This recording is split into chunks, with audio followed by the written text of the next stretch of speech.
My psycho parents tried to replace my twin sister after she had an accident, so I exposed their darkest secret and ran for my life. Me and my twin sister Katie are like the sun and the moon. On the days I refused to eat, she'd quietly leave a small bowl of sliced strawberries drizzled with melted chocolate by my bedside, knowing it was the one thing I could never resist. She was the only one who ever got me. And one day, we were in the car with my parents with "Girls Just Want to Have Fun" playing when we saw a car speed towards us. My mom's reaction time was too slow, but my sister's wasn't. She knew we both weren't wearing seatbelts, but instead of buckling herself in, she reached across to secure me right as the impact happened. And just 8 days later, I was standing at her grave in a black dress that still had the tags on. I never stopped setting her place at the table. And on the days I felt lonely, which was pretty much all the time, I'd go into her room and spray her warm vanilla sugar bath and bodywork spray and pretend like she was still there, listening to me, holding me while I cried. And just a year later, she came back from the dead. Or at least, that's what my parents wanted me to believe, because that's when they adopted a 14-year-old girl 3 months older than me. Michaela was bubbly, had a gummy smile, strawberry blonde hair, outspoken, the kind of girl to pet every dog she passed by. But she still wasn't Katie. But even though I still felt like there was a gray cloud looming over my head every day, I didn't want to be the one to bring the mood down for everyone. So I started spending more and more time alone in my room. Every day I had the same routine: noise-canceling headphones, listening to the same 5 Sam Smith songs on repeat, and crying until my face was swollen. And sometimes if I wanted to cheer myself up, I'd go to Katie's Spotify profile and listen to every single song while reading the lyrics, trying to picture what she felt as she listened to each one too. Meanwhile, I could always hear my parents having a blast downstairs. They'd laugh, chat with Michaela about how school went for her that day, and play Xbox games together. By that point, they had gotten rid of all the photo frames of Katie, and if I ever tried to bring her up, they'd look at me with disgust, as if just saying her name was enough to cause another death. It was like she had never existed. As the months passed, I got more and more depressed. I'd wake up in the morning after sleeping for 14 hours and try to go back to sleep so I wouldn't have to deal with the pain the day had to offer. And when it didn't work, I would purposely starve myself all day, just so I'd be able to sleep for longer. And to my parents, I was nothing more than a walking reminder of the loss of their daughter. So they started spending less time with me and more time with Michaela. They stopped inviting me to the family movie nights. I'd simply hear popcorn popping and Michaela's laughter echoing downstairs. I know they could hear me crying every night because I didn't even try to hide it, but the only one who came to comfort me was my orange cat Nyla, who'd sit on my chest and purr until I finally stopped hyperventilating. She was the only one awake at 2 a.m. as I replayed memories with Katie to make sure I never forgot how she made me feel. Things got so bad that sometimes I'd bring Nyla into the room to stop myself from committing self-unalive because I knew I could never do it in front of her. And one morning when I woke up to feed her, she was gone. I shook her food bowl and went to all the usual spots: under the sink, under my bed, the gap between the washing machine and the dryer. It was like she had disappeared or something. And that's when my parents broke the news. Oh, Michaela developed a pretty bad allergic reaction towards Nyla, so we put her down since she was getting old anyway. I didn't even argue, just walked up to Katie's bedroom and cuddled her pillow while I cried my eyes out. If you've ever experienced raw and intense grief, then you know about the intense hunger you feel to uncover more about what they were feeling and thinking before they died. And that hunger is what led me to come across a pink leather notebook I had never seen before. Her diary. Jackpot. I clung on to every word and read it through the eyes of Katie, picturing the thought process behind every sentence. And after getting through pages about dumb boys at school or how much she hated math homework, I found it. Paragraphs about how our parents were abusing her when I wasn't around, taking all their anger out on her, how she forced herself to look strong and happy when I was around, and her last sentences sent chills up my spine. Up until this point, our dad was hitting her relentlessly, and Katie finally fought back. She yelled at them for being shitty parents. "Maybe it's time you learned how fragile life really is, Katie," my mom said in response. That was her last diary entry. Suddenly, it all made sense, and why my parents were able to replace her so quickly. Why Katie had been so quick to react in the car that day. She knew what was coming. She wasn't just saving me from the crash, she was saving me from them. I sat there frozen for what felt like hours. My hands were shaking so bad I could barely hold the diary. Everything started clicking into place. The accident wasn't an accident at all. My parents had planned it. They wanted to get rid of Katie because she was fighting back. I felt sick to my stomach. Memories flooded back. Times when Katie seemed jumpy around our parents, when she insisted on being the one to talk to them when something went wrong. How she always positioned herself between me and them during arguments. I heard footsteps coming up the stairs and quickly shoved the diary under Katie's mattress. My mom poked her head in the doorway. "Dinner's ready. Michaela made lasagna," she said with a smile that didn't reach her eyes. I noticed for the first time how cold those eyes really were, like 2 chips of ice in her face. I nodded and mumbled something about coming down soon. As soon as she left, I grabbed the diary again and took pictures of the most important pages with my phone. I needed evidence. I needed proof. Because now I was terrified that I might be next. My hands trembled so badly that some of the photos came out blurry, but I kept trying until I had clear images of every damning page. The next morning at breakfast, I watched my parents carefully. They seemed so normal, laughing at something Michaela said about her science teacher. How could they act like this after what they'd done? I barely touched my food, just pushed it around my plate. The scrambled eggs looked like yellow rubber, and the toast might as well have been cardboard. "You should eat something," my dad said, noticing my full plate. "You're getting too skinny." His concern seemed so genuine that for a second I almost doubted what I'd read. Almost. The concern in his voice made my skin crawl. I remembered what Katie had written about him hitting her, and I couldn't look him in the eye. I stared at his hands instead. The same hands that had hurt my sister, now casually holding a coffee mug. The threat wasn't lost on me. Someone meant a therapist, which meant they could convince people I was unstable. I forced myself to eat a few bites just to get them off my back, swallowing past the lump of fear in my throat. After breakfast, I went back to Katie's room. I needed to read more of the diary to understand everything that had happened. But when I reached under the mattress, it wasn't there. I tore the room apart looking for it, but the diary was gone. I pulled up the sheets, checked under the bed, emptied the drawers. Nothing. The panic rising in my chest made it hard to breathe. Michaela's expression changed slightly. "I don't know what you're talking about. Maybe your mom took it when she was cleaning." I didn't believe her for a second. My mom never cleans Katie's room. I'm the only one who goes in there. I stood there fuming, trying to decide what to do next. I still had the photos on my phone, but I needed the actual diary. It was the only real proof I had. That night, I couldn't sleep. I kept thinking about Katie, about the car crash, about my parents' strange behavior since then. I pulled out my phone to look at the diary pages I'd photographed, but when I opened my gallery, the photos were gone. All of them. Not just the diary pages, but every single photo I'd taken in the last year, including the ones of Katie and me together. I nearly screamed in frustration. Someone had deleted them all, and I had a pretty good idea who it was. The next morning, I confronted Michaela before school. I cornered her in the bathroom while she was doing her makeup. She finally turned to face me. "Look, they think it's unhealthy how you're clinging to Katie's memory. They want you to move on. But the damage was done. I could see it in her face. She was going to tell them. I knew I had to act fast." After Michaela left the bathroom, I grabbed my backpack and ran to school instead of taking the bus. I needed time to think bank without her watching my every move. The whole walk there, my mind raced with everything I'd learned. My parents had called Katie. They'd replaced her with Michaela. And now they were erasing any evidence that Katie had ever existed. During first period, I couldn't focus on anything the teacher was saying. I kept thinking about the diary and the deleted photos. I needed to get that diary back. I also needed to make copies of the evidence somewhere Michaela couldn't access. The bell rang, and I practically sprinted to the computer lab during my free period. I created a new email account with a password that had nothing to do with me or Katie. Then I wrote down everything I remembered from the diary, every detail about the abuse Katie had suffered. I sent the email to myself and then deleted it from the sent folder. At least now I had something, even if it wasn't the actual diary. When I got home that afternoon, my parents were waiting for me in the living room. Michaela sat between them, looking smug. My stomach dropped. "We need to talk about your behavior," my dad said. His voice was calm, but I could see the anger simmering beneath the surface. "Michaela told us you've been accusing us of some pretty terrible things." I glanced at Michaela, who quickly looked down at her hands. The little snitch had told them everything, just like I knew she would. "I didn't accuse anyone of anything," I said carefully. "I just asked about Katie's diary." My mom's face hardened. "There is no diary. You're making things up again." Again? When had I ever made anything up? I felt my hands start to shake, so I shoved them in my pockets. "We're worried about you," my dad continued. "You've been isolating yourself, not eating, talking about Katie like she's still here. And now these accusations. We think you need help," my mom finished. "Professional help." I knew what that meant. They wanted to lock me up somewhere, convince everyone I was crazy, just like they'd probably planned to do with Katie before the accident. "I'm fine," I insisted. "I just miss my sister." "It's been over a year," my mom said sharply. "It's time to move on. Michaela is your sister now." I looked at Michaela, who gave me a small, triumphant smile. She wasn't my sister. She would never be my sister. "I have homework," I muttered, heading for the stairs. No one tried to stop me. That night, I waited until everyone was asleep before sneaking into Michaela's room. I needed to find that diary. I searched everywhere. Under her mattress, in her drawers, in her backpack, nothing. I was about to give up when I noticed her trash can. There, torn into pieces, were the pages of Katie's diary. My heart sank. I gathered up as many pieces as I could and took them back to my room. I spent hours trying to piece them back together, but it was useless. Too many pieces were missing, and the ones I had were too small to make sense of. I sat on my bed and cried silently, missing Nyla more than ever. She would have curled up beside me, purring until I calmed down. The next morning at breakfast, Michaela was extra chipper. "I made pancakes for everyone," she announced, setting a plate in front of me. I stared at the food, not trusting anything she made. "Eat up," my dad said, his tone making it clear it wasn't a suggestion. I took a small bite. The pancakes tasted normal, but I still only ate half of one. I couldn't shake the feeling that they were trying to substance me or something. Maybe I was being paranoid, but after what I'd learned about Katie, I didn't trust any of them. At school, I decided to reach out to our old family friend, Mrs. Peterson. She had been close with our family before Katie died, but I hadn't seen her much since then. She taught English at our school, and I knew she had a free period after lunch. I found her in her classroom grading papers. She looked up and smiled when I walked in. "Well, this is a nice surprise. How are you doing, sweetheart?" I hesitated, not sure how much to tell her. "Not great, actually. I found something of Katie's, and now it's gone." Mrs. Peterson's smile faded. "What do you mean?" "I found her diary," I said quietly, "but someone took it and tore it up." She set down her pen. "That's terrible. What did it say that was so important?" I took a deep breath. It said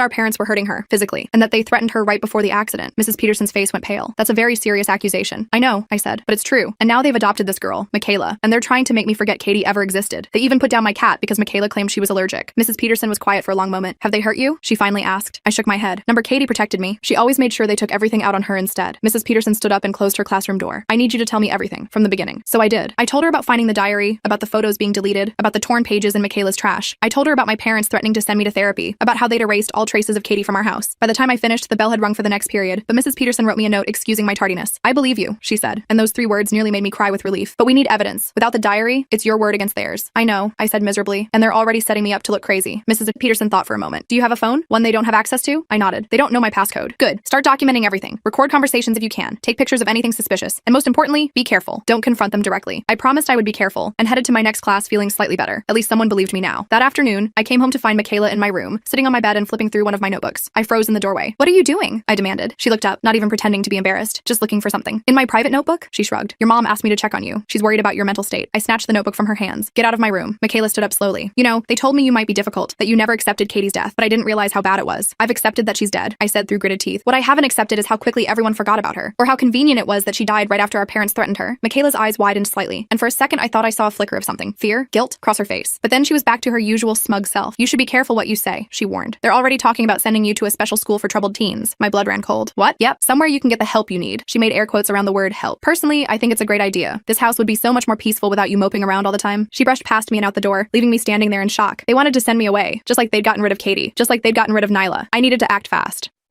That night, I set up my phone to record while we ate dinner. I hid it in my hoodie pocket, hoping to catch something, anything that would prove what they were planning. Dinner was tense. My parents kept exchanging glances, and Michaela kept smirking at me across the table. I pushed my food around my plate, not trusting it. "Not hungry again?" my mom asked, her voice falsely sweet. "I had a big lunch," I lied. "You need to eat to keep your strength up," my dad said, "especially with everything coming up." I looked up sharply. "What's coming up?" Another glance between my parents. "We've been talking," my mom said carefully, "and we think it might be good for you to spend some time at a special school. Just for a little while." "A special school?" I repeated flatly. "You mean a mental institution?" "It's not like that," my dad insisted. "It's a place for teens who are struggling with grief and other issues." "What other issues?" this? I demanded. Your delusions, for one, my mom said, dropping the sweet act. Your accusations. Your refusal to accept reality. My reality is that my twin sister died in a car crash that wasn't an accident, I said, my voice rising. My reality is that you two threatened her right before it happened. My reality is that you're trying to erase her and replace her with this stranger. I pointed at Michaela, who gasped dramatically. See what I mean? She said to my parents. She's been saying horrible things like this for weeks. My dad slammed his hand on the table, making the plates jump. That's enough. You will not speak to your sister that way. She's not my sister, I shouted. Katie was my sister. Katie, who you abused and then unalived. The silence that followed was deafening. My mom's face had gone white, and my dad's had turned an ugly shade of red. Michaela looked between them, suddenly uncertain. Go to your room, my dad said, his voice dangerously quiet. Now, I stood up, knocking my chair over in the process. Gladly, but don't think this is over. I stormed upstairs and locked my door, heart pounding. I'd said too much. I'd shown my hand, but at least I had the conversation recorded. I pulled out my phone and stopped the recording, then played it back. My heart sank. The sound was muffled, the voices barely audible. You couldn't make out what anyone was saying clearly enough for it to be useful. I deleted the recording and flopped onto my bed, trying not to panic. They were going to send me away. I needed evidence, and I needed it now. The next day was Saturday, which meant I was trapped in the house with them all day. My parents acted like nothing had happened at dinner, but there was a new tension in the air. Michaela kept giving me these little smirks when they weren't looking, like she knew something I didn't. I stayed in my room most of the day trying to come up with a plan. Around noon, there was a knock at my door. I tensed, expecting my dad or Michaela, but it was my mom. Can we talk? She asked, her voice gentle in a way it hadn't been in months. I nodded warily, and she sat on the edge of my bed. I know things have been hard for you since Katie died, she began. And I know we haven't always been the most understanding. I stared at her, not trusting this sudden change. But we love you, she continued. We only want what's best for you. This school we're considering. It's a good place. They can help you work through your grief in a healthy way. I don't need help, I said. I need people to believe me. My mom sighed. Believe what, exactly? That we somehow caused the accident? That we hurt Katie? These are serious accusations, and they're simply not true. I read her diary, I insisted. She wrote it all down. This imaginary diary, my mom said, her voice hardening slightly. The one you can't produce. Because Michaela destroyed it. My mom stood up. This is exactly what I'm talking about. These paranoid delusions about Michaela, about us. It's not healthy. It's not a delusion, I said, but my voice sounded weak even to my own ears. We've made an appointment for you to talk to someone on Monday, my mom said. A psychiatrist. If you cooperate, maybe we won't need to consider the school option. After she left, I sat on my bed, feeling defeated. They were going to have me declared mentally unstable. No one would believe me then. I needed to find evidence, and I needed to find it now. I spent the rest of the day searching the house whenever I could do so without being noticed. I looked in my parents' room, in their office, in the garage, nothing. No sign of Katie's diary, no sign of any evidence that might support what I'd read. That night, I couldn't sleep. I kept thinking about what would happen on Monday. Would they substance me, lock me up, make me disappear like they'd made Katie disappear? Around midnight, I heard a soft knock on my door. I froze, not answering. The knock came again, followed by Michaela's voice. I know you're awake, she whispered. Let me in. I need to talk to you. I hesitated, then got up and opened the door a crack. What do you want? Michaela looked different. Her usual smugness was gone, replaced by something that looked almost like fear. Can I come in, please? Against my better judgment, I let her in. She sat on my desk chair, wringing her hands nervously. I heard them talking, she said quietly, about the psychiatrist appointment on Monday. Yeah, so? You're getting what you wanted. They're going to lock me up. Michaela shook her head. That's not what I wanted. Not really. I stared at her, confused. What are you talking about? You've been helping them this whole time. I know, she said miserably, but I didn't know what they were really like when I agreed to the adoption. They seem so nice, so perfect, the kind of parents I always dreamed of having. And now, I prompted when she fell silent. Now I'm scared, she admitted. The way they talk about you when you're not around. It's not right, and I found something. My heart skipped a hit. What? Michaela reached into her pocket and pulled out a small USB drive. I was looking for my charger in your dad's office, and I found this in a locked drawer. The key was hidden in a fake book on the shelf. What's on it? I asked, taking the drive from her. Videos, she said, of them, hurting Katie. I felt sick. You watched them? She nodded, tears filling her eyes. Just one. I couldn't watch anymore. It was horrible. I stared at the USB drive in my hand, not sure if I wanted to see what was on it, but I knew I had to. This was the evidence I needed. Why are you helping me now? I asked suspiciously. After everything you've done? Michaela looked down. Because I realized they're doing to you what they did to Katie, and eventually, they'll do it to me too. I'm just the replacement after all. Once they're tired of me, she didn't need to finish the sentence. We both knew what she meant. We need to get out of here, I said. Both of us. Before Monday. Michaela nodded. I have some money saved. Not much, but enough for bus tickets maybe. Where would we go? My old foster mom, Michaela suggested. She was nice. She'd help us, I think. I wasn't sure if I trusted Michaela yet, but I didn't have many options. And if she was telling the truth about the USB drive, we had the evidence we needed to make sure my parents faced consequences for what they'd done to Katie. Okay, I agreed. We'll leave tomorrow night after they go to bed. Michaela nodded and stood up to leave. At the door, she paused. I'm sorry, she said quietly, for everything. I didn't know what they were really like. After she left, I plugged the USB drive into my laptop, bracing myself for what I might see. There were dozens of video files, each labeled with a date. The most recent was from just a week before the accident. With shaking hands, I clicked on it. The video showed Katie in her room, crying as my dad yelled at her. I couldn't watch the whole thing. I closed the laptop, feeling sick, but now I had proof. Irrefutable proof of what they'd done to Katie. I copied the files to my own hidden folder, then to the cloud account I'd created. Then I hid the USB drive under my mattress and tried to get some sleep. Tomorrow, Michaela and I would escape, and then we'd make sure my parents paid for what they'd done to Katie. The next day dragged on forever. My parents were acting suspiciously nice, which only made me more nervous. Michaela played along, pretending everything was normal. We'd agreed to meet in my room at midnight after my parents were asleep. At dinner, my mom announced she'd made my favorite meal, spaghetti and meatballs. I pushed the food around my plate, not trusting it. You need to eat, my dad insisted. You have a big day tomorrow. The way he said it made my skin crawl. What exactly were they planning for this psychiatrist appointment? I'm not hungry, I said. Just a few bites, my mom urged. For me? To avoid suspicion, I took a small bite. The sauce tasted bitter, and I immediately knew something was wrong. I discreetly spit it back onto my plate when no one was looking. Actually, I'm not feeling well, I said, pushing my plate away. I think I'll go lie down. My parents exchanged a look. I'll bring you some tea, my mom offered. No thanks, I said quickly. I just need to sleep. I went upstairs and locked my door, then texted Michaela. Don't eat the food. I think it's drugged. A few minutes later, she texted back. Too late, feeling dizzy. My heart sank. Without Michaela, I'd have to escape on my own, and I'd have to do it tonight before whatever they had planned for tomorrow. I packed a small bag with essentials, clothes, toiletries, the USB drive, and what little money I had saved. Then I waited, listening for any sign that my parents had gone to bed. Around 10 p.m., I heard them come upstairs. My mom knocked on my door. door. Are you feeling any better? A little, I lied. I'm just going to sleep. Okay, sweetie, we'll check on you in the morning. I waited another hour until the house was completely silent. Then I quietly unlocked my door and peeked out. The hallway was dark and empty. I tiptoed to Michaela's room and gently pushed open the door. She was sprawled across her bed, still fully dressed, snoring softly. I tried to shake her awake, but she just mumbled incoherently. Whatever they'd put in the food had knocked her out completely. I had to leave her behind. I hated to do it, especially after she tried to help me, but I had no choice. I left a note on her nightstand. I had to go. The USB drive has the evidence. Get it to the police if I don't make it. Then I crept downstairs, careful to avoid the steps that creaked. The house was eerily quiet. I made it to the front door and was about to unlock it when a light switched on behind me. Going somewhere? My dad asked. I spun around. He was sitting in the living room, a glass of whiskey in his hand. He didn't look surprised to see me with my backpack. I stammered. Running away? He suggested. That's not very grateful after everything we've done for you. I backed up against the door. What have you done for me? You unalived my sister. You erased her from our lives. You're trying to replace her with Michaela. My dad stood up slowly. We gave you a perfect life, a perfect sister. And this is how you repay us? Katie was perfect, I said. She was perfect, and you hurt her. And then you unalived her. Katie was weak. My dad spat. She couldn't take discipline. She fought back. But you've always been the good one, the obedient one. Until recently. He took a step toward me, and I fumbled for the door handle behind me. Stay away from me. You're not going anywhere, he said. Especially not with that USB drive you think we don't know about. My blood ran cold. They knew. Somehow, they knew. Michaela told us everything, my dad continued. About your little escape plan. About the evidence you think you have. Michaela had betrayed me. Again. Or had she? Maybe they'd forced it out of her after drugging her. Either way, I was trapped. It doesn't matter, I said, trying to sound braver than I felt. I've already sent copies of the videos to other people. If anything happens to me, they'll go to the police. It was a lie, but my dad's face darkened with doubt. You're bluffing. Am I? Are you willing to take that chance? For a moment, we stared at each other in silence. Then my dad lunged forward, grabbing my arm. I screamed and kicked, managing to break free. I ran for the kitchen, looking for a weapon, anything to defend myself. My dad followed, his face contorted with rage. You ungrateful little brat. After everything we've done for you. I grabbed a knife from the counter and pointed it at him. Stay back. I swear I'll use it. He laughed, a cold, cruel sound. You don't have the guts. You're not like Katie. She had fire. You're just a pathetic copy. I'm nothing like Katie, I agreed. But that doesn't mean I won't protect myself. My dad took another step forward, and I slashed the knife through the air. He jumped back, surprised. In that moment, I heard footsteps on the stairs. My mom appeared in the doorway, her face pale. What's going on? She demanded. Our daughter is threatening me with a knife, my dad said, his voice eerily calm now. After trying to run away, my mom looked at me, then at the knife in my hand. Put that down, now. No, I said. Not until you admit what you did to Katie. We didn't do anything to Katie, my mom insisted. She died in a car accident, an accident you would have died in too if she hadn't saved you. She saved me from you, I shouted. She knew what was coming. She knew you were planning to hurt us. This is ridiculous, my mom said. You're having some kind of breakdown. Put down the knife and we can get you help. I don't need help, I said. I need the truth. I've seen the videos. I know what you did to her. My parents exchanged a look. What videos? My dad asked, too casually. The ones on the USB drive, the ones showing you hurting Katie. My mom's face hardened. There are no videos. There never were. This is just another one of your delusions. But I could see the fear in her eyes. She was lying. I've already sent them to Mrs. Peterson. I bluffed. She has everything. The videos, Katie's diary entries, everything. My mom's face went white. You're lying. Call her and find out, I challenged. Or better yet, call the police. I'm sure they'd be very interested in those videos. My dad took a step toward me, but my mom put a hand on his arm. Wait, she said. We need to think about this. There's nothing to think about, my dad growled. She's bluffing. And if she's not? My mom hissed. If she really sent those videos to someone? They were scared. For the first time, they were actually scared. I pressed my advantage. I'll make you a deal, I said. Let me leave. Let me go stay with Mrs. Peterson. Don't try to stop me. Don't try to have me committed. And those videos stay private. My parents looked at each other, having some silent conversation I couldn't interpret. Finally, my mom nodded. Fine, my dad said. Go. But if those videos ever see the light of day, you'll regret it. I backed toward the door, keeping the knife pointed at them. I'll be watching you. If anything happens to Michaela, if you try to hurt anyone else, the videos go public. I made it to the front door and fumbled it open, never taking my eyes off my parents. They stood in the hallway, watching me with cold eyes. I backed out onto the porch, then turned and ran. I ran all the way to Mrs. Peterson's house, about a mile away. It was after midnight when I rang her doorbell, gasping for breath. She answered in a bathrobe, her face concerned. What on earth? She began, then saw my face. Come in, quickly. I collapsed on her couch, still clutching the knife. Mrs. Peterson's eyes widened when she saw it. What happened? She asked. Between sobs, I told her everything. About the drugged food, about Michaela's betrayal, about the confrontation with my parents. I showed her the USB drive, and she plugged it into her computer. We watched one video together, both of us crying by the end. Mrs. Peterson hugged me tightly. You're safe now, she promised. They can't hurt you anymore. The next morning, Mrs. Peterson called the police. They came and took my statement, and I gave them the USB drive. They promised to investigate, to check on Michaela, to make sure my parents couldn't hurt anyone else. It turned out Michaela hadn't betrayed me after all. My parents had found the USB drive missing and assumed I had taken it. They had drugged both of us at dinner, but I hadn't eaten enough to be affected. The police found Michaela still drugged in her bed. They took her to the hospital, where she eventually woke up and confirmed my story. She told them about finding the USB drive, about our plan to escape, about how my parents had been manipulating both of us. With the videos as evidence, plus our testimonies, my parents were arrested. The investigation revealed that the car accident hadn't been an accident at all. My dad had tampered with the brakes, expecting both Katie and me to die. Katie's quick thinking had saved my life, even as she sacrificed her own. Michaela and I both went into foster care, but we stayed in touch. She apologized for her role in my parents' manipulation, explaining that they had promised her a perfect family if she helped them manage me. She hadn't known the full extent of their plans until it was almost too late. As for me, I finally got to properly mourn Katie. I visited her grave every week, bringing her favorite flowers and telling her about my life. I kept her diary. The police had found the torn pieces and helped me piece it back together, and read it when I missed her most. And sometimes, on the hardest days, I swear I could feel her presence beside me, her hand on my shoulder, her voice in my ear, telling me everything would be okay. And for the first time since the accident, I believed it.